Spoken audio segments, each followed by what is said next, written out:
क्या व्हाट्सएप पर आएगा? समझी नहीं मैं मालती, व्हाट आर यू आस्किंग? अच्छा विभा, आपने टेस्ट अटेंड नहीं किया, ठीक है। अभी के लिए फिर से रीटेस्ट होना पॉसिबल नहीं है। लेट्स सी कि आप कौन से बैच में जाते हो, रैंडम सेग्रीगेशन कर लिया जाएगा। मालती क्या पूछ रहे हो? बैच सिलेक्शन का नहीं, व्हाट्सएप पे नहीं आएगा, नहीं आएगा, मेल आ जाएगा आपको। टेस्ट का रिजल्ट तो आपको इमिडिएटली स्कोर बता दिया जाता है ना अंशु मिश्रा। टेस्ट का स्कोर इमिडिएटली आपको बता दिया था, मतलब जैसे आप एंड टेस्ट करते हो वैसे आपको मिल जाता है स्कोर। तो और अलग से रिजल्ट क्या चाहिए? सिर्फ बैच का सेग्रीगेशन जो है वो 1-2 दिन में आपको पता चल जाएगा। इस हफ्ते तक, इस हफ्ते के एंड में करीब करीब आपको पता चल जाएगा कि कौन कौन से बैच में जा रहा है, कैसा होने वाला है। एंड बहुत इंपॉर्टेंट बात, इसके बाद याद रखना कि आप कभी भी कोई भी क्लास रैंडमली बीच में छोड़ के नहीं जा सकते, आपको अलाउ नहीं है। बीच में ही छोड़ के जाते हैं ना, मुझे यहाँ पे दिख जाता है कि जैसे Malti left the meeting, then Amrita left the meeting. अब ये ऐसे जो दिख जाते हैं ना, इससे क्या होता है?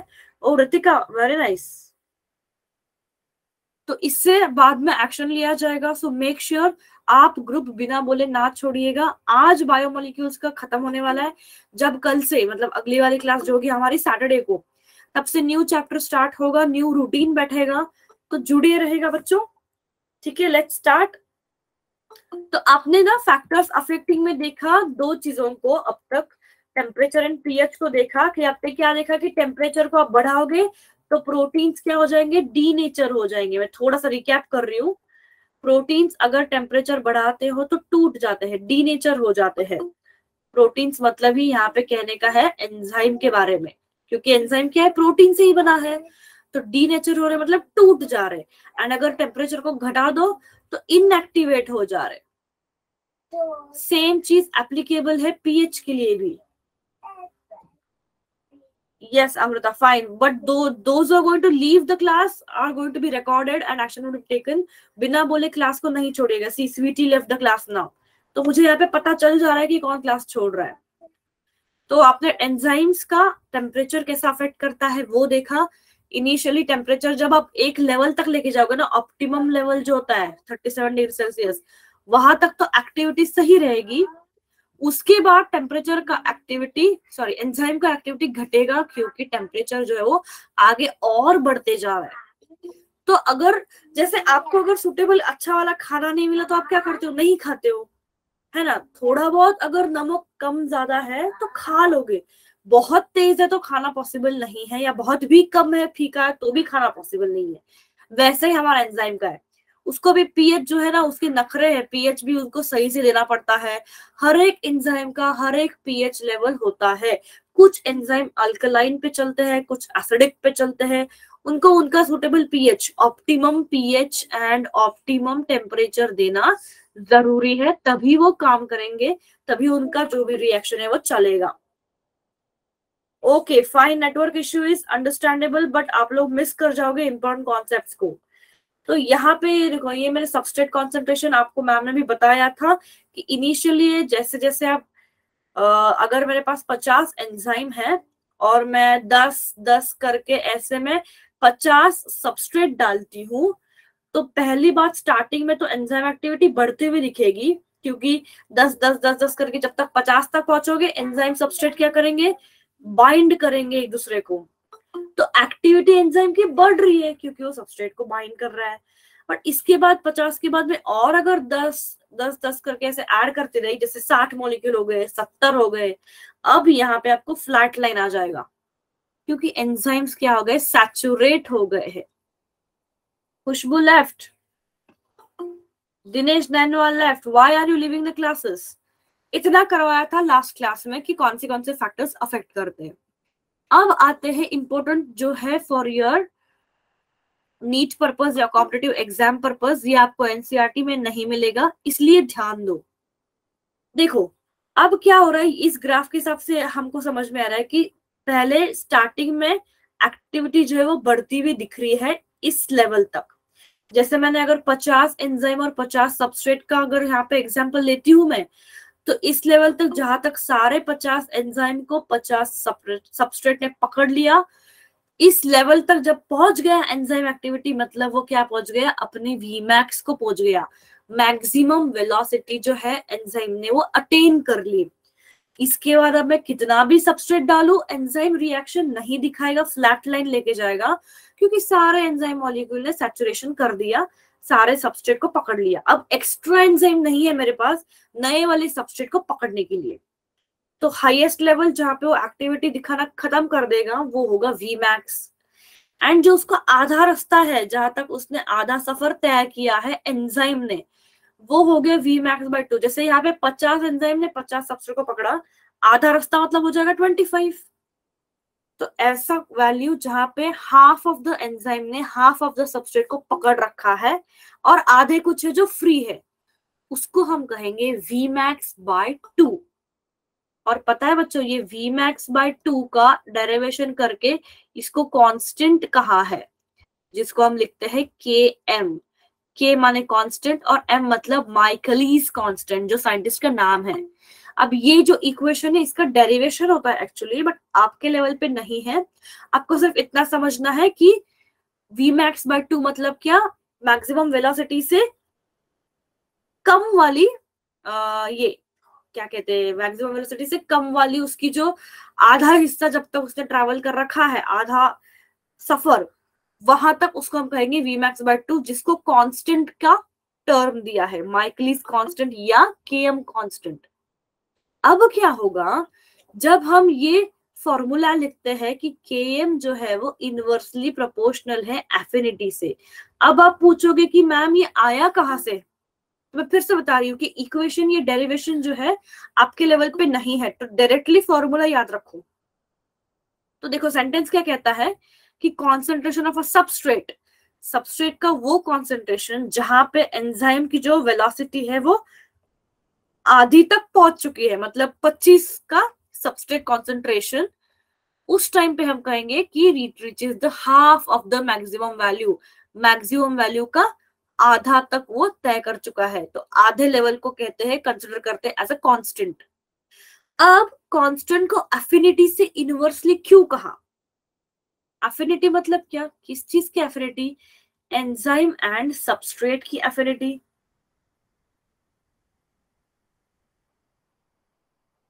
ठीक है, एंजाइम एंड सबस्ट्रेट की एफिनिटी जो है, इनको हम तोलते हैं उनके Km वैल्यू से, कांस्टेंट वैल्यू से। कैसे, देखो, अगर मैंने कहा, पे अटेंशन, यहाँ पे एमसीक्यूज बन सकते हैं, Km वैल्यू जो है वो बढ़ रही है, Km की वैल्यू बढ़ रही है मतलब क्या, Vmax/2 बढ़ रहा है। Vmax/2 बढ़ रहा है मतलब क्या, कि यहाँ से रिएक्शन जो है वो और ऊपर की तरफ जा रहा है। इसका ही मतलब और एक क्या हो सकता है कि जहां पे 50 सबस्ट्रेट के 25 से जुड़ गए थे, 25 सबस्ट्रेट 25 एंजाइम को जुड़ गए थे, आगे आगे जैसे Km वैल्यू बढ़ती जाएगी, तो मान लो 30 सबस्ट्रेट अभी जुड़ गए, देन यहाँ पे 35, 40, 45 और 50। अभी 50 मतलब क्या, सारे सबस्ट्रेट ने सारे एंजाइम को पकड़ लिया, मतलब Km बढ़ रहा है, मतलब रिएक्शन आगे जा रहा है, मतलब जो एफिनिटी है एंजाइम और सबस्ट्रेट की कम हो रही है। क्यों, क्योंकि सबस्ट्रेट कन्वर्ट होते जा रहे हैं प्रोडक्ट में, तो वहां पे अभी एंजाइम के पास कुछ और है नहीं पकड़ने के लिए, इसलिए हम कहते हैं कि एफिनिटी कम हो गई। समझे, Km बढ़ रहा है मतलब रिएक्शन जो है वो आगे चल रही है। 25 के बाद क्या आता है नंबर 30, 30 सबस्ट्रेट को पकड़ लिया, फिर उसके बाद 35 को, फिर 40 को, ऐसे करते करते आगे जब रिएक्शन बढ़ेगा तो एंजाइम सबस्ट्रेट की एफिनिटी जो है वो घटेगी। क्यों घटेगी, क्योंकि सबस्ट्रेट धीरे धीरे कन्वर्ट होने लग गया प्रोडक्ट में रिएक्शन के टाइम पे। उल्टा चीज क्या होगा कि Km अगर मैं कहती हूँ कि घट रहा है, इनवर्सली प्रोपोर्शनल है, मतलब एफिनिटी को क्या होना चाहिए, बढ़ना चाहिए। कैसे, सी Km घट रहा है मतलब Km कुछ नीचे की तरफ आ रहा है, मतलब एंजाइम एंड सबस्ट्रेट जो है छूटते जा रहे हैं, क्योंकि आधा सफर तय कर चुका था बट रिवर्स में आ रहे हो, अभी वो एंजाइम सबस्ट्रेट छूटने लग गए, एफिनिटी क्या हो गई, बढ़ने लगे, कि यहाँ पे अलग हो रहे, मतलब फिर से उनका एक साथ आने का चांसेस बढ़ गया है, क्योंकि एंजाइम एंड सबस्ट्रेट हमेशा एक दूसरे को अट्रैक्ट करेंगे, एक दूसरे से जुड़ने की कोशिश करेंगे। समझ रहे इस चीज को।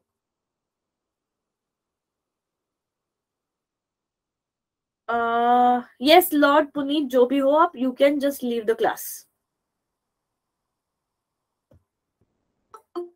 ओके, बाकी लोगों को यहां तक समझ में आ गया?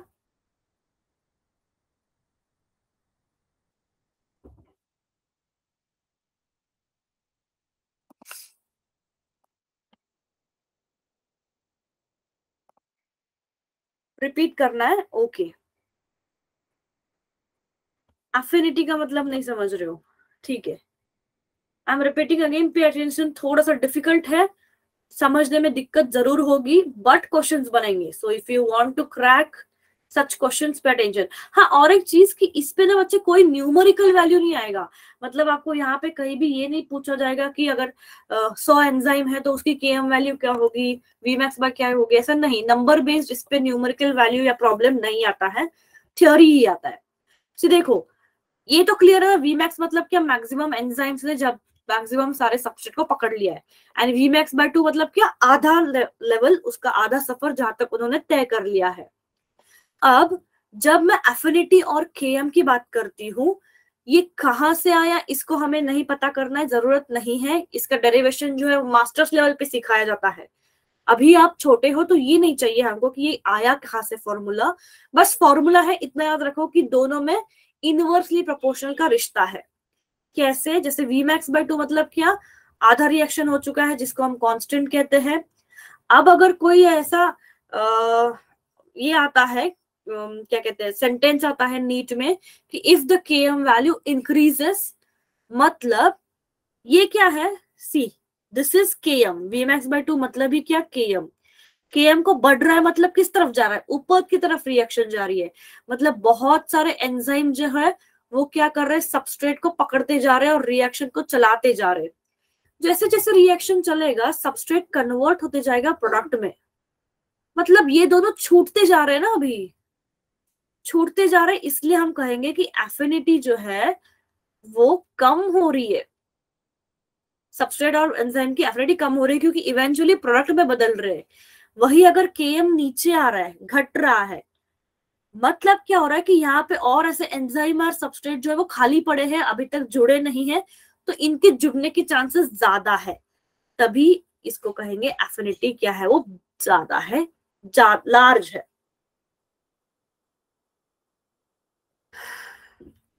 Clear people? अमृता, शायद आपने मुझसे ये पूछा था, क्लियर है आपको?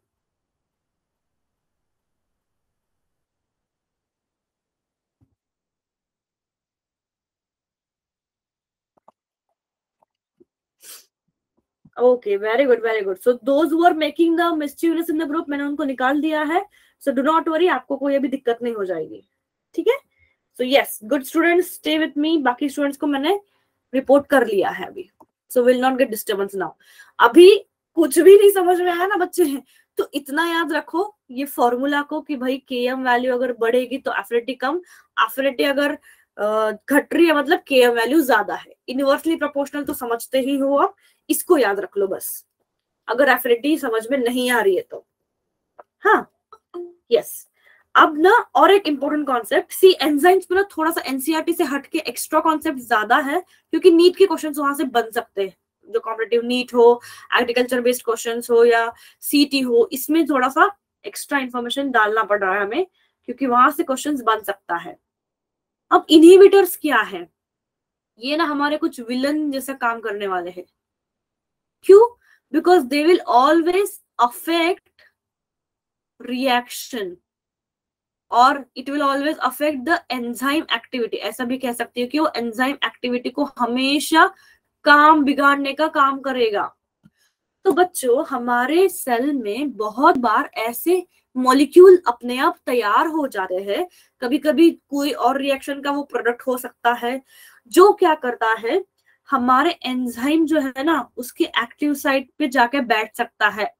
आई को मैं इनहिबिटर करके लिख ली हूँ. ई मतलब एंजाइम, एस मतलब सबस्ट्रेट. तो सबस्ट्रेट को यहाँ पे जोड़ने नहीं देगा, उसकी जगह पे खुद जाके बैठ जाएगा. कभी कभी एक्टिव साइट पे बैठेगा, कभी कभी दूसरी किसी साइट पे भी बैठेगा. उससे क्या होगा कि हमारा ईएस कॉम्प्लेक्स डिस्टर्ब हो जाएगा और प्रोडक्ट नहीं बनेगा. No product will be form. तो रिएक्शन तमाम करने का काम, तबाह करने का काम होता है इनिबिटर्स का।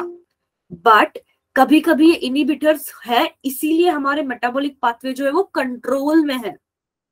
पता नहीं अगर क्या हो जाएगा कि हर एक चीज, अगर हमारे सपोज कोई हार्मोन बन रहा है बच्चों, सोचो अगर कोई हार्मोन बन रहा है और इतनी ज्यादा क्वांटिटी में बन गया कि जितनी जरूरत भी नहीं है, तो कोई तो होना चाहिए कि उसको रोकना चाहिए। तो ये रोकने वाले का काम भी इनिबिटर का होता है। जैसे हमारी गाड़ी में ब्रेक्स दिया रखा है, ब्रेक्स क्यों दे रखा है? क्योंकि अगर कोई सामने से आ रहा है तो उसको रोक सके या खुद की गाड़ी को कंट्रोल में रख सके।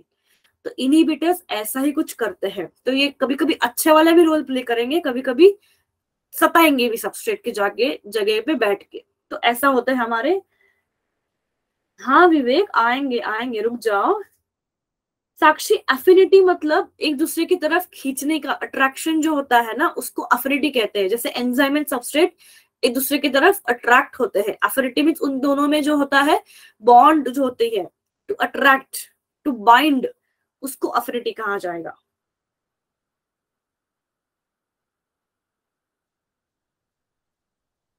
Malonate is a inhibitor for competitive का एग्जाम्पल है Vivek, it's a competitive inhibition का example. Wait, we are coming to that. So inhibitors क्या हो गए? ऐसे मॉलिक्यूल्स जो क्या करेंगे? एक्टिव साइट को बाइंड करके एंजाइम एक्टिविटी को अफेक्ट करेंगे। अब हमारे पास है ऐसे 3 टाइप के इनहिबिटर्स या 3 टाइप का प्रोसेस, इनहिबिशन प्रोसेस, जिससे एक्टिविटी जो है एंजाइम की वो बिगड़ सकती है। कैसे? ध्यान दो, आपके बुक में सिर्फ एक ही टाइप का उदाहरण दे रखा है, दैट इज कॉम्पिटेटिव। कॉम्पिटेटिव मतलब क्या बच्चों?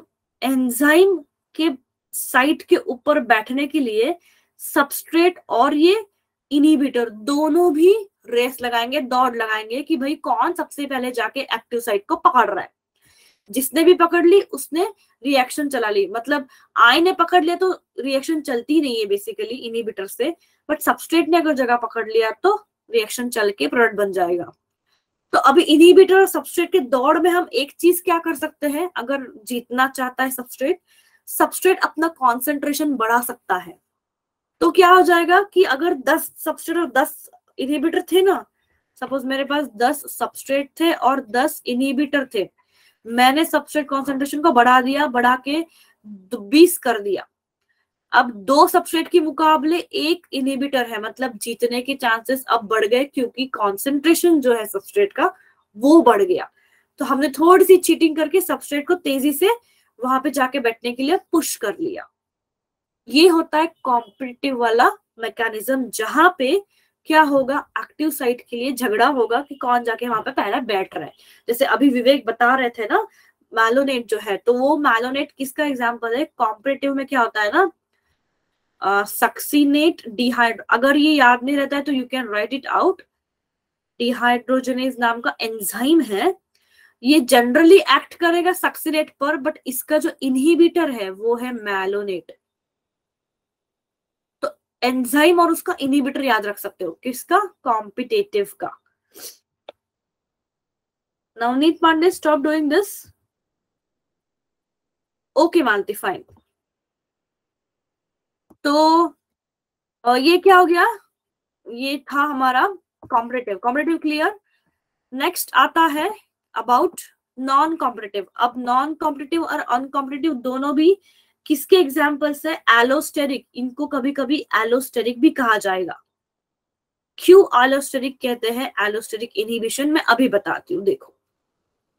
तो मैम ने क्या कहा? पहली बात क्या कहा पहली केस में कि इनहिबिटर और सबस्ट्रेट एक्टिव साइट के लिए झगड़ा कर रहे हैं। अब इनहिबिशन के दौरान इनहिबिटर ने ये दिमाग लगा लिया कि मुझे एक्टिव साइट के लिए झगड़ा करना ही नहीं है, तो एक्टिव साइट का पीछा छोड़ दिया। देखो दोनों तरफ जो है एक्टिव साइट खुला पड़ा है, बट इनहिबिटर ने पीछे से कहीं और से एंजाइम को जकड़ लिया, जिससे क्या हो गया कि बेचारे एंजाइम का सामने वाला एक्टिव साइट का स्ट्रक्चर थोड़ा सा हिल गया, जिसके वजह से फिर से रिएक्शन में प्रॉब्लम आने लग गई, दिक्कत आने लग गई।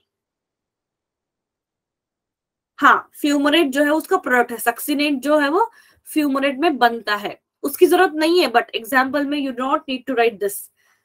जनरली सक्सीनेट डिहाइड्रोजनेज सक्सीनेट का कन्वर्जन करता है फ्यूमरेट में, बट अगर सक्सिनेट की जगह मायलोनेट आ गया तो ये फ्यूमरेट नहीं बनेगा। कॉम्पिटिटिव का एग्जाम्पल है ये, बट इतना याद ना रखो, सिर्फ एग्जाम्पल याद रखो। एंजाइम में है सक्सिनेट डिहाइड्रोजनेज एंड उसका इनिबिटर है मैलोनेट, इतना काफी है। यस, फिर अभी नॉन कॉम्पिटिटिव का विवेक क्या है एग्जाम्पल, रिमेंबर साइनाइड। यस, ठीक है, रुको पहले मैं बाकी लोगों को ये समझाती हूँ कि एलोस्टेरिक मतलब क्या। अभी हमारे इनहिबिटर ने क्या किया, एक्टिव साइड को छोड़ दिया, दूसरे साइड पे आके चिपकने लग गया, तो the different side is nothing but allosteric site. Enzyme में बहुत सारे पॉकेट्स या क्लेफ्ट्स बनेंगे, बट वो साइट जो सबस्ट्रेट को जोड़ेगा उसे कहेंगे एक्टिव साइट। उसके अलावा भी कुछ कुछ ऐसे पॉकेट्स रहते हैं जहां पे दूसरे मॉलिक्यूल्स, अगर जैसे हमारा इनहिबिटर ज्वाइन होता है, दूसरे साइट को कहा जाएगा एलोस्टेरिक साइट। और वैसे इनहिबिशन जो होता है उसको, इनहिबिशन को कहा जाता है एलोस्टेरिक इनहिबिशन। जहां पे एक्टिव साइट के लिए कोई झगड़ा नहीं चल रहा है, तो जुड़ जा, सबस्ट्रेट ने क्या कर दिया, वहां पे जुड़ गया। बट अब दोनों में फर्क क्या है फिर, अगर दोनों में, इस दोनों केस में क्या हो रहा है, इनहिबिटर एलोस्टेरिक साइट पे अगर ज्वाइन हो रहा है तो फर्क क्या है। फर्क ये है बच्चों कि नॉन कॉम्पिटिटिव में एंजाइम फ्री हो तो भी इनहिबिटर ज्वाइन कर सकता है, अगर एंजाइम ने ईएस कॉम्प्लेक्स बना लिया हो तभी भी वो इनहिबिटर वहां पे ज्वाइन कर सकता है। इससे क्या होगा, दो बार अगर उसने ज्वाइन कर लिया ना, तो इससे ज्यादा हो सकता है कि पूरा का प्रोडक्ट फॉर्मेशन वो तैयार होने से रोक दे। तो ये समझ रहे हो, नॉन कॉम्पिटिटिव में इनहिबिटर फ्री एंजाइम को भी लग सकता है कि जब एंजाइम ने सबस्ट्रेट को अभी पकड़ा नहीं है, बट फिर भी इनहिबिटर ने जाके यहाँ पे पकड़ लिया है, और एंजाइम ने सबस्ट्रेट को पकड़ भी लिया होगा तो भी वहां पे इनहिबिटर जाके जुड़ेगा। सो दोनों केस, फ्री एंजाइम को भी पकड़ेगा, ईएस कॉम्प्लेक्स को भी इनहिबिटर पकड़ेगा। ये है नॉन कॉम्पिटिटिव। बट अनकॉम्पिटिटिव में फ्री एंजाइम को इनहिबिटर जो है वो नहीं पकड़ सकता, ईएस कॉम्प्लेक्स को ही पकड़ सकता है। तो ये बेसिक फर्क था। बट अब जब हमने कॉम्पिटिटिव में क्या कहा कि मैंने अगर सबस्ट्रेट कॉन्सेंट्रेशन को, नहीं आ रहा है मानती समझ में, ठीक है बताती हूँ क्या समझ में नहीं आ रहा है। कॉम्पिटिटिव और नॉन कॉम्पिटिटिव नहीं समझ में आ रहा है, सिर्फ कॉम्पिटिटिव समझ में आ गया, क्या समझ में नहीं आया एवरीवन, अभी पूछो, now is the time. Competitive तो समझ में आ गया, नॉन कॉम्पिटिटिव को मैं फिर से रिपीट करती हूँ। या Vivek, that's right. Malti, competitive is clear. Competitive में साइट का जो, एक्टिव साइट का जो झगड़ा है वो होता है।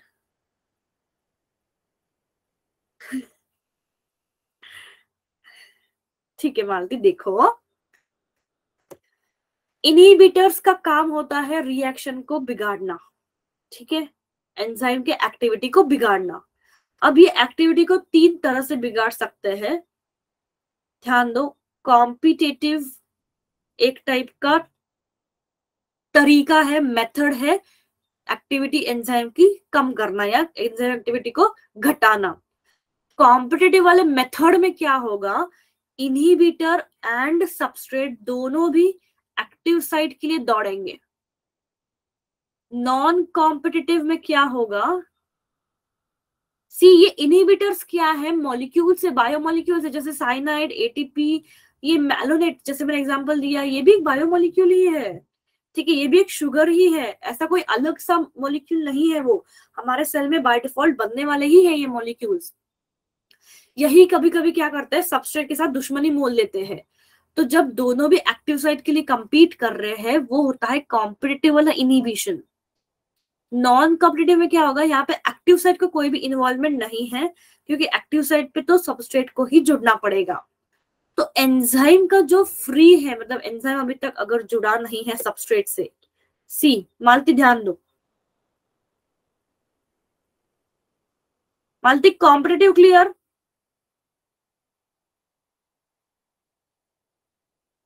हाँ अच्छा, कॉम्पिटिटिव तक क्लियर।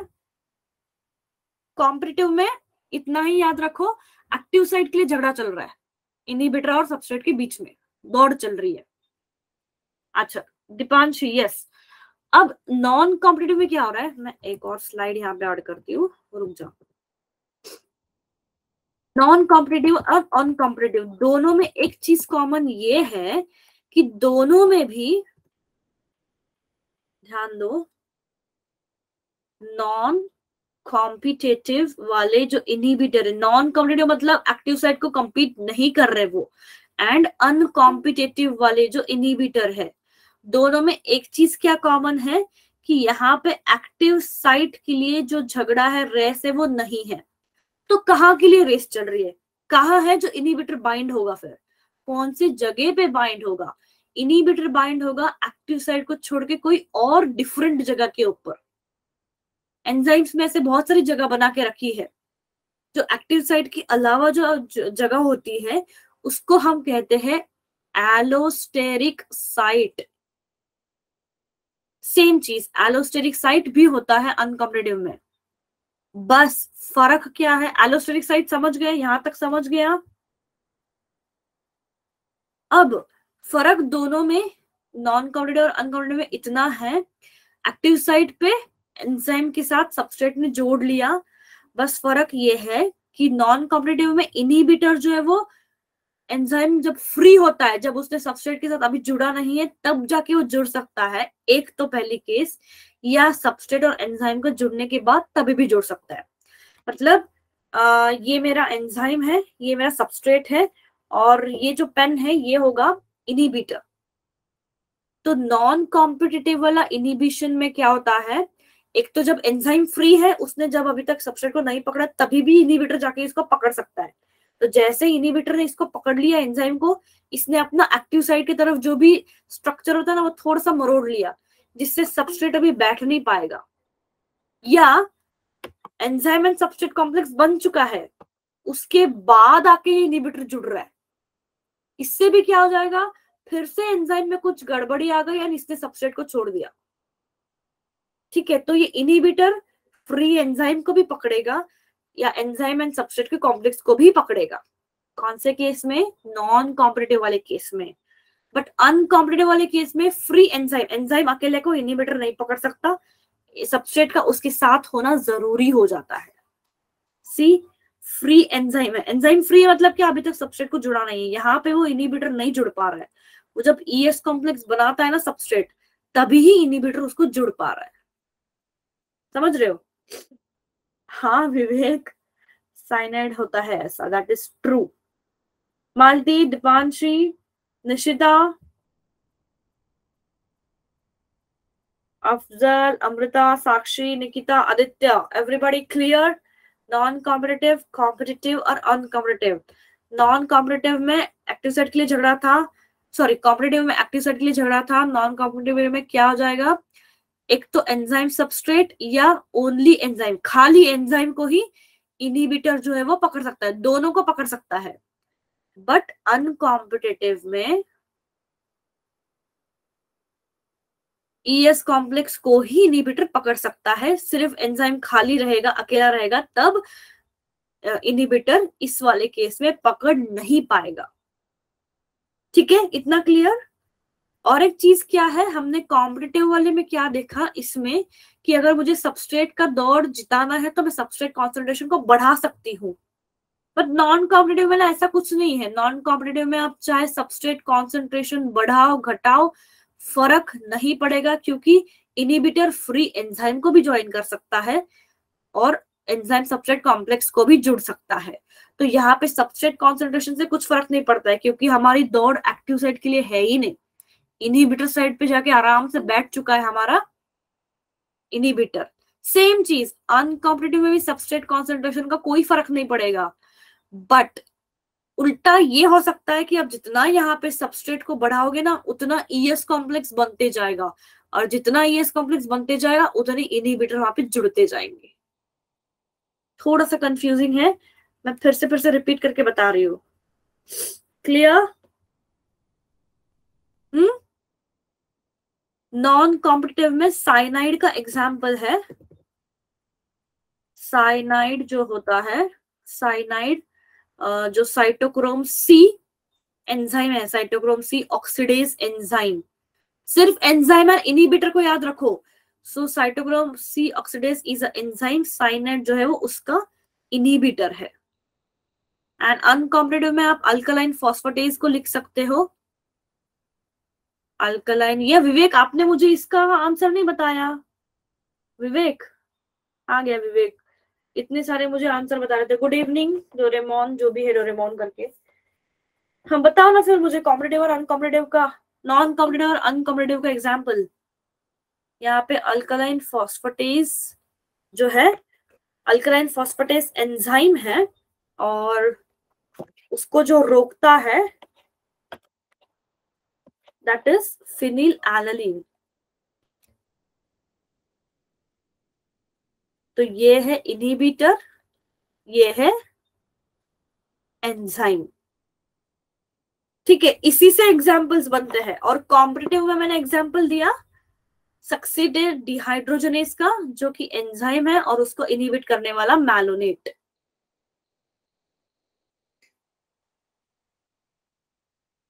यस 9 चैप्टर है। Clear? Competitive, non competitive, uncompetitive. Malti, Sakshi, Amrita, आगे चले क्लासिफिकेशन पे चले। लास्ट 2 कॉन्सेप्ट बचते हैं हमारे, क्लासिफिकेशन एंड कोफैक्टर्स। ओके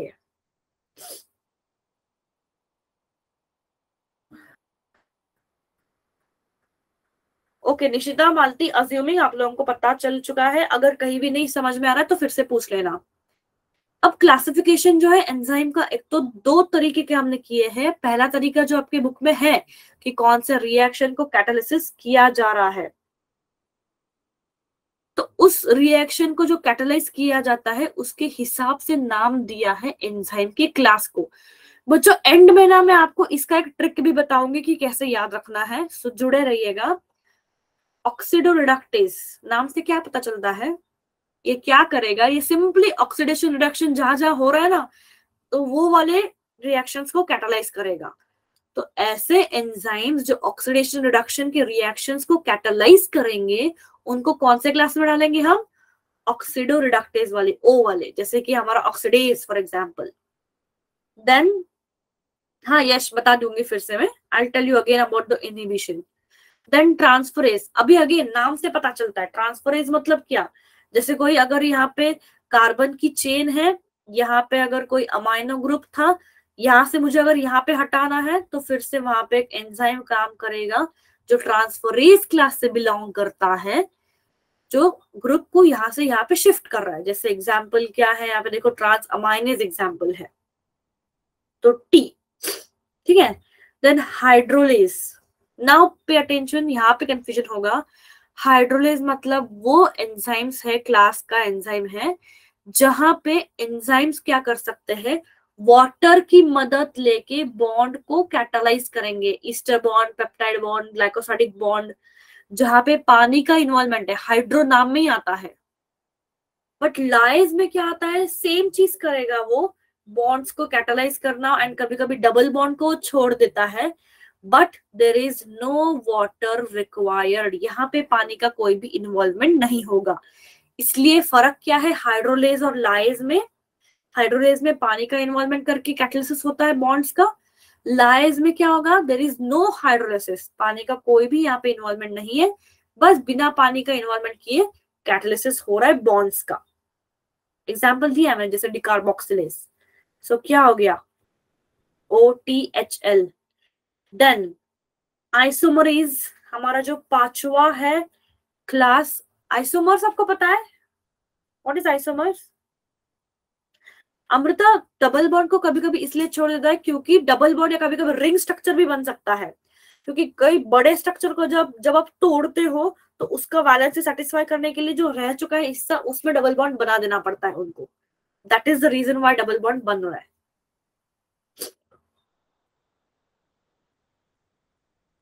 हाँ Radha, very true, same formula but different structure. So chemically क्या होते हैं आइसोमर्स, केमिकली सिमिलर है but structure wise different. True, जैसे ग्लूकोज फ्रुक्टोज। तो ऐसे एंजाइम्स जो आइसोमर्स को इंटर कन्वर्ट कर सके, जैसे एल्डोलेज, उनको हम कहेंगे आइसोमरेज। आई। देन लास्ट में है हमारा लाइगेज। लाइगेज मतलब टू जॉइन, किसी भी चीज को जोड़ना, स्पेशली आरएनए डीएनए में फॉस्फोडाइस्टर बॉन्ड पढ़ा है हमने।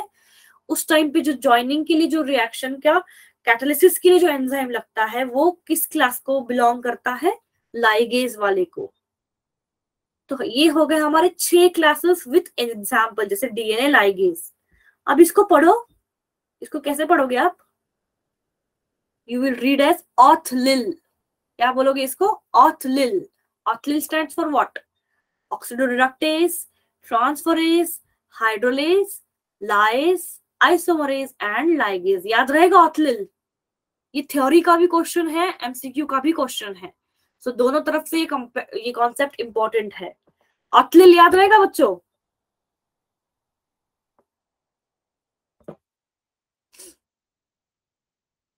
yes, so OTHLILs are what, 6 classes of enzyme and उनका क्लासिफिकेशन हुआ है रिएक्शन जो कैटलाइज होता है उस पे।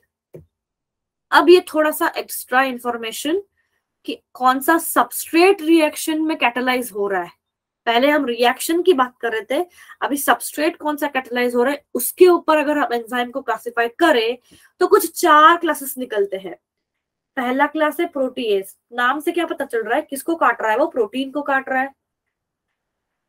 हाँ, कार्बोहाइड्रेट मतलब किसके ऊपर एक्ट हो रहा है, कार्बोहाइड्रेट, जैसे यहाँ पे पेप्सिन है, अमाइलेज है, लाइपेज है। एंजाइम्स मतलब ऐसे एंजाइम्स क्लास के जो फैट्स एंड लिपिड्स को एक्ट करेंगे। और चौथा अगर मैंने कहा कि न्यूक्लियेज, तो ये किसके ऊपर एक्ट करेगा बच्चों, न्यूक्लियेज मींस नाम से ही पता चलना चाहिए आपको अभी, इनका सबस्ट्रेट कौन होगा, न्यूक्लियेज के क्लास को बिलोंग करने वाले एंजाइम का सबस्ट्रेट क्या होगा, ये होगा, होगा या नहीं। कीप रिएक्टिंग पीपल, वरना आपका मुझे पता नहीं चलेगा कौन किसकी क्लास में है। Keep interacting with the teacher. Nuclease मतलब ऐसे एंजाइम जो न्यूक्लिक एसिड्स डीएनए आरएनए को ब्रेक कर सके, जैसे endonuclease. Yes, cool, all clear. So on the basis of reaction catalysis 6 देखे हमने, ऑथलिल को देखा, and on the basis of substrate 4 देखे, पीसीएनएल को देखा हमने, मतलब प्रोटीएज, कार्बोहाइड्रेट, लाइपेज, न्यूक्लियस। यहाँ से थियोरेटिकल क्वेश्चन नहीं बनेगा बट एमसीक्यू वाले क्वेश्चन बन सकते हैं, थ्योरी नहीं बनेगी यहाँ से। अब आता है हमारा last part, best part, and यपी we will finish the chapter today. Okay, अब हमने यहाँ तक तो ये पढ़ लिया कि हमारे एंजाइम्स बने हैं प्रोटीन से। प्रोटीन जब उसके टर्शरी स्ट्रक्चर में आता है तब वो होता है एक्टिवेट, कोई भी फंक्शन को करने के लिए। सही है, इतना पढ़ रखा था। अब जब वो टर्शरी स्ट्रक्चर बनाता था तभी वो पॉकेट जैसे स्ट्रक्चर बना के एक्टिव साइट बनाता था। अब एक्टिवेट होने के लिए उसको टर्शरी स्ट्रक्चर में आने का जरूरी है प्रोटीन को, एंड प्रोटीन ही क्या है, कभी कभी एंजाइम को रूप लेते हैं। तो जब एंजाइम जो है कुछ ज्यादा नखरे करके बताएगा कि अरे मुझे अकेले ही काम नहीं करना है, किसी को साथ में लेके काम करना है, कोई एडिशनल ग्रुप मुझे चाहिए तभी मैं रिएक्शन को करूंगा, तो वो एडिशनल ग्रुप ही हमारे कोफैक्टर्स कहलाएंगे। ठीक है, डोरेमोन, ये डोरेमोन क्या नाम रखा है यार, पहली बात। नोट्स तब मिलेंगे जब आप एनसीईआरटी में इस चैप्टर को पढ़ के आओगे। ओके, अब ध्यान दो, एंजाइम को अगर लग रहा है कि नहीं मुझे मेरे साथ किसी एडिशनल ग्रुप की जरूरत है तभी मैं रिएक्शन चलाऊंगा, वो एडिशनल ग्रुप कहलाएंगे हमारे कोफैक्टर्स। तो अभी क्या हो गया, एंजाइम क्या हो गया, प्रोटीन पार्ट हो गया। उस प्रोटीन पार्ट को क्या कहा जाता है, एंजाइम जो प्रोटीन पार्ट है उसको कहा जाएगा अपो एंजाइम। एंड उसके साथ जो एडिशनल ग्रुप लग रहा है ये कोई भी प्रोटीन का हिस्सा नहीं है, ये कोई भी अमाइनो एसिड से नहीं बना है, ये दूसरा कोई ऑर्गेनिक कंपाउंड या इनऑर्गेनिक कंपाउंड हो सकता है। तो जो कोफैक्टर है जो ऑर्गेनिक या इनऑर्गेनिक होगा उसको हम कहेंगे क्या, एक्टिवेटर। ये जनरली क्या करेगा, जब एंजाइम से जुड़ेगा एक्टिवेटिंग का काम करेगा। एंड टुगेदर दोनों मिला के जब एक साथ आएंगे तब पूरा एंजाइम खुद को अकेला महसूस ना करते हुए कंप्लीट महसूस करेगा। तो कंप्लीट महसूस करना मतलब होलो एंजाइम।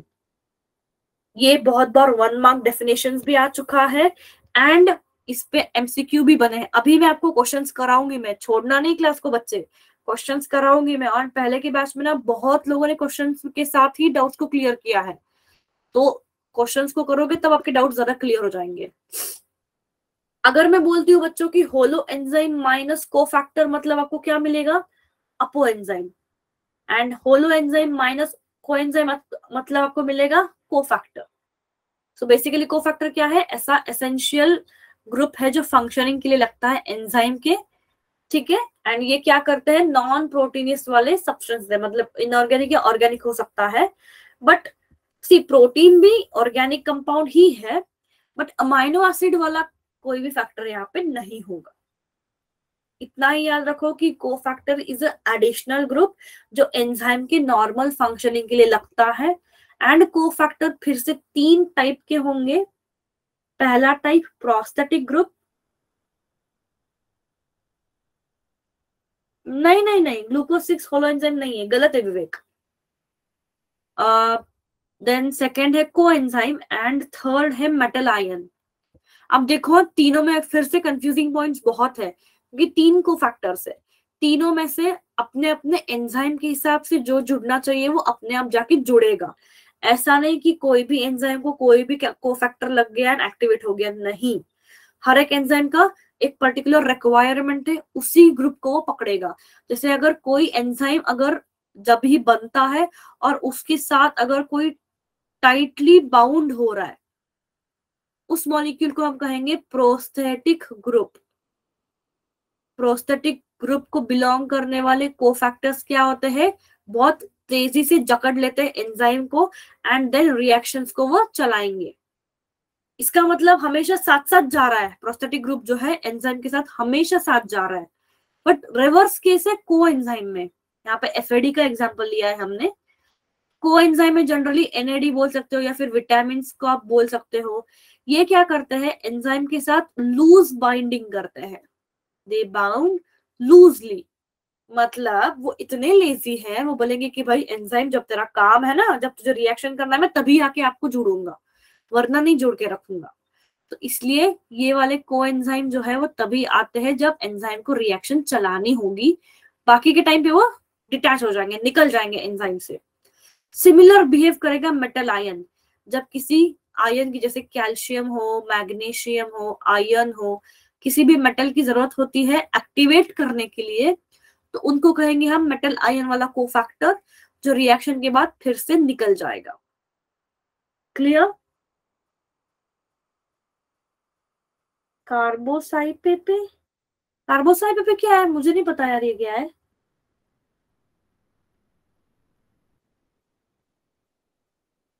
ओके, सो मैं ये कह सकती हूँ क्या कि हमारा चैप्टर हो चुका है एंड हम जाने वाले क्वेश्चंस की तरफ। क्लियर है?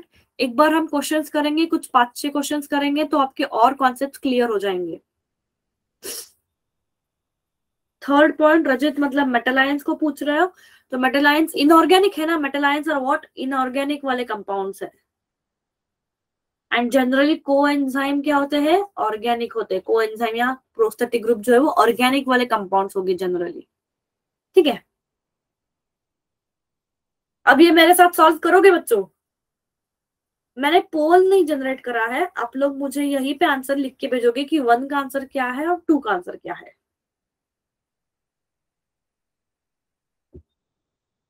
फॉल इन बायोलॉजी या fail in biology? Yash,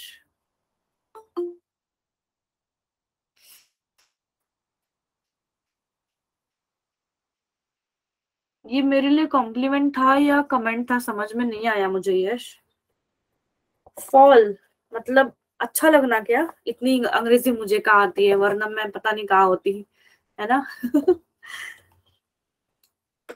Yes, I get your point. It was just a joke. Come on, people, answer the first वाला question, first and second. पहले का क्या है, दूसरे का क्या है, लिख के भेजिएगा। पोल्स नहीं सेंड करा है मैंने। Quickly, enzymes का chapter is over and do not leave the class until I tell you, क्योंकि आगे ऐसे क्वेश्चन है ना, अगर नहीं करोगे, अपने आप से पढ़ने लग जाओगे ना, तो समझ में नहीं आएगा। फर्स्ट का क्या है, करेक्ट पूछा गया है, करेक्ट स्टेटमेंट को उठाना है, करेक्ट वाला, राइट वाला।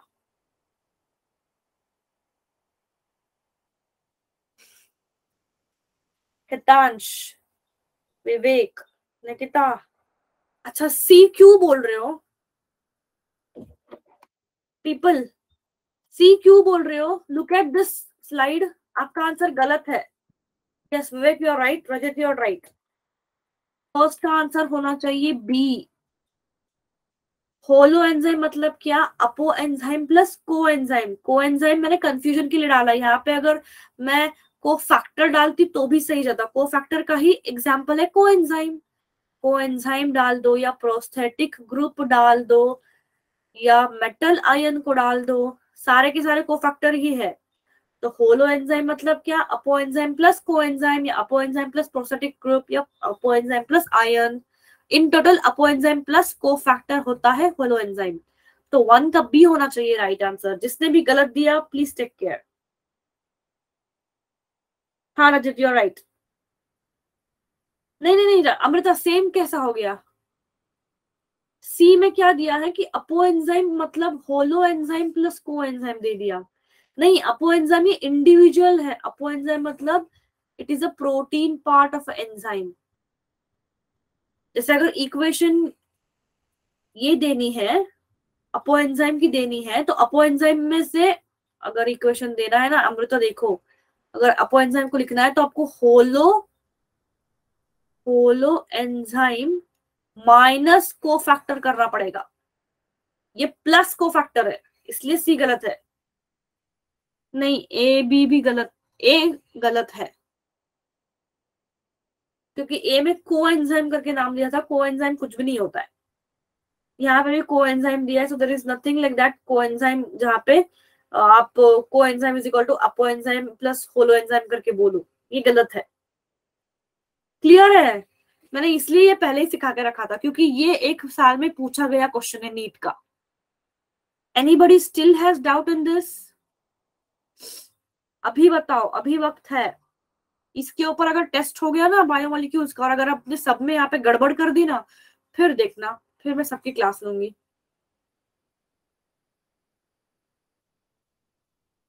हाँ नेक्स्ट, निकिता नहीं समझे? सेकंड का आंसर, सेकंड का आंसर दो बच्चों। रजित ने कहा है 2 का बी, ओके। सेकंड का आंसर क्या है?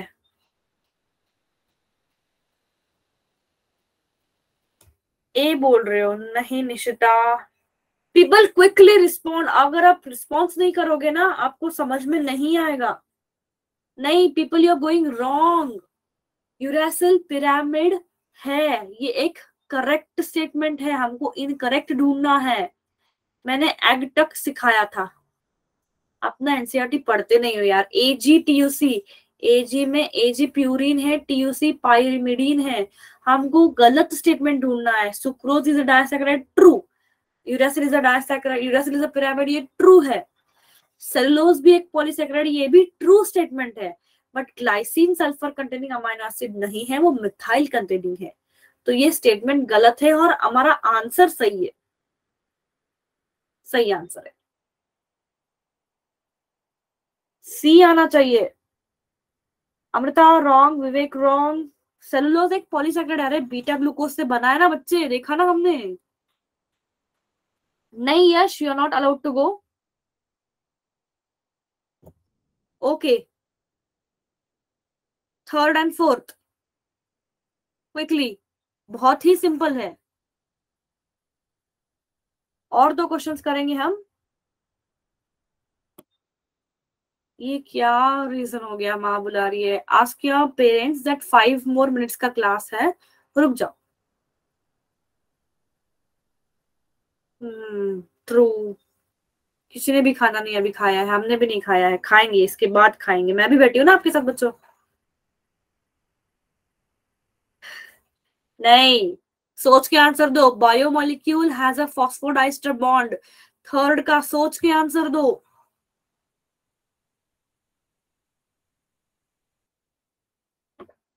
सी fatty acid is a diglyceride. ये गलत है, यहाँ पे कोई भी इसका मतलब नहीं बनता। Amino acid is a polypeptide, ये भी गलत है। प्रोटीन इज अ पॉलीपेप्टाइड सही होना चाहिए यहाँ पे। मोनोसैकेराइड इन अ पॉलीसैकेराइड, इसका भी यहाँ पे सीक्वेंस का कोई ये सही भी है, बट फॉस्फोडाइस्टर बॉन्ड यहाँ पे नहीं आता है। फॉस्फोडाइस्टर बॉन्ड कहाँ आता है? न्यूक्लिक एसिड्स में आता है। तो न्यूक्लिक एसिड में जो न्यूक्लियोटाइड जुड़ेगा वो न्यूक्लियोटाइड में आने वाला है। तो करेक्ट आंसर 3 का डी होगा। बच्चों सारे क्वेश्चंस मैं ही सॉल्व कर रही हूँ, देखो ये गलत बात है।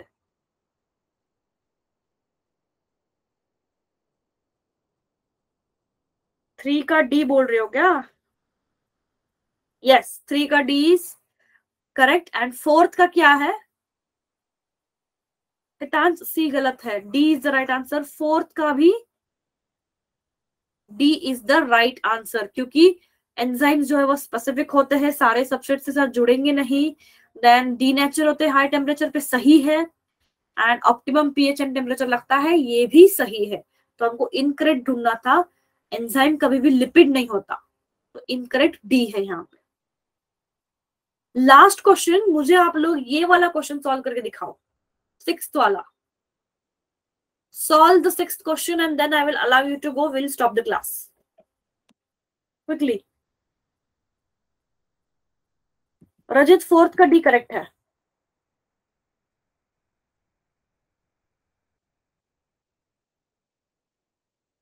सिक्स का बी बोल रहे हो रजित, ओके।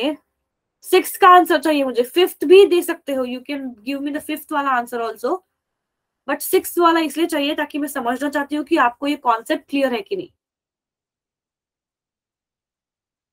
क्विकली, अगर गलत आंसर दिए ना मैं क्लास को लंबा खींचूंगी, अगर सही आंसर दिए तो मैं यहीं पे एंड करूंगी। अब आपके हाथ में मेरा class. So MA is giving the B answer. इतने ही लोग हैं, 30 लोगों में से 2 ही लोग एक्टिव है, बाकी लोग सो गए।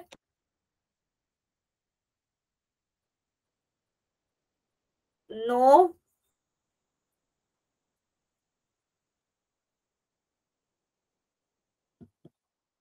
Okay, yes, thank you. नहीं पीपल, रुक जाओ, गलत जा रहे हो आप। I don't know what's wrong, but ये वाला कॉन्सेप्ट आपके बीच में क्लियर नहीं है। Pay attention. नहीं विवेक, आंसर गलत है। कौन सा स्टेटमेंट जो एंजाइम इनिबिशन के बारे में सही है पूछा है? कॉम्पिटिटिव इनिबिशन क्या है? जहां पे सबस्ट्रेट कंपीट करता है with enzyme binding to inhibitor protein दिया है, ये गलत है। बाइंडिंग टू एक्टिव साइट होना चाहिए था, क्योंकि इनिबिटर और सबस्ट्रेट दोनों भी एक्टिव साइट के लिए झगड़ा करते कॉम्पिटिटिव में, तो ये आंसर कट गया यहाँ पे। हाँ, अब ए नहीं है, बी नहीं है, डी नहीं, तो सी बाय डिफॉल्ट है ना रजित और अमृता। ये तो बाय डिफॉल्ट है कि सी करेक्ट है, ऐसा नहीं है। सोचो कि ऐसा क्यों करेक्ट है। देन नॉन कॉम्पिटिटिव में क्या हो रहा है कि inhibitors often bind to enzyme irreversibly. No, inhibitors मैंने अभी क्या बताया कि कुछ देर की बात है, टेम्पररी होता है, उसके बाद वो छोड़ देगा एंड एंजाइम अपना नॉर्मल सबस्ट्रेट के साथ ईएस कॉम्प्लेक्स बनाएगा। तो ये भी स्टेटमेंट गलत है। इरिवर्सिबली नहीं ज्वाइन होता है, रिवर्सिबली ज्वाइन होता है। थर्ड इज करेक्ट, क्योंकि कॉम्पिटिटिव इनिबिशन में क्या होता है, substrate and inhibitor active site के लिए कंपीट करते हैं, तो ये सही है। एंड लास्ट में क्या गलत चीज है? Non competitive inhibition of enzyme can be overcome by large amount of substrate. No, large amount अगर सबस्ट्रेट का मैं ज्यादा कॉन्सेंट्रेशन बढ़ाऊंगी तो एक कॉम्पिटिटिव इनिबिटर पे एक्ट करेगा। नॉन कॉम्पिटिटिव पे सबस्ट्रेट का कॉन्सेंट्रेशन आप कितना भी बढ़ाओ, क्योंकि इनिबिटर ने दूसरे साइड से पकड़ के रखा है, समझ रहे हो? इनिबिटर ने एक्टिव साइड को नहीं पकड़ा है, दूसरे एलोस्टेरिक साइड को पकड़ा है। तो आप कितना भी सबस्ट्रेट डालो, इनिबिटर को क्या ही फर्क पड़ेगा कि मैंने तो दूसरे साइड से पकड़ के रखा है, तो कितना भी कॉन्सेंट्रेशन बढ़ेगा मुझे कोई फर्क नहीं पड़ेगा, इनिबिशन तो होके रहेगा। तो इसलिए यहाँ पे डी वाला भी गलत जा रहा था। आप समझे सी क्यों सही है? Yes, so I hope this chapter is clear for everyone. No doubts? Yes people, speak up. Ma'am वो ना हम ए ना मैम फिफ्थ का कह रहे थे स्टीरोल। फिफ्थ का स्टिरॉल नहीं है, फिफ्थ का हमने फॉस्फोलिपिड को देखा है सेल के मेम्ब्रेन में। सेल मेम्ब्रेन में स्टीरॉल, कोलेस्ट्रॉल, स्टीरॉयड होता ही नहीं है, लेसिथिन होता है। सी बच्चों, अगर आप सही जवाब की तरफ जा नहीं पा रहे हो ना, एटलीस्ट उस जवाब को पकड़ो जो इसको आप जानते हो। अपने सेल मेम्ब्रेन में कहीं भी स्टेरॉल, कोलेस्ट्रॉल को पकड़ा था क्या, पढ़ा था क्या? नहीं पढ़ा है। सेल मेम्ब्रेन में सिर्फ प्रोटीन्स होते हैं, लिपिड्स होते हैं, फॉस्फेट होता है। लेसिथिनिक लिपिड है तो by default lecithin is the right answer. Sterol, cholesterol, steroid नहीं है कि नहीं? पूजा क्या समझाना है? Yes, we conclude the chapter here. जिसको भी डाउट्स है वो रुक जाओ, बाकी people can leave the meeting. Yash, go, you can leave now. Okay, bye bye. Next class we are starting cell division. Do not forget to join. Google forms भर दो सबको, सब लोग सही से। एंड जो बाद में ज्वाइन हुए उनके पूछ रही हूँ मैं कि कल आपके स्कूल में छुट्टी अनाउंस की है क्या? हाँ, बता दी हूँ मैं, पूजा बता दूंगी आपको। किया है क्या? अमृता क्या लिखा आपने? ये लैंग्वेज मुझे नहीं समझ में आती बच्चे। गीतू, क्या मना कर दिया? छुट्टी से मना कर दिया? ओके ओके, ठीक है, फाइन। हमारी क्लासेस तो होती रहेंगी, हमारे में छुट्टी नहीं है। But make sure next class Saturday से आप मिस ना करो। New chapter is been going to start. Okay, holiday है, ठीक है। जिसको भी अभी डाउट है वो रुक जाए, बाकी people can leave the meeting.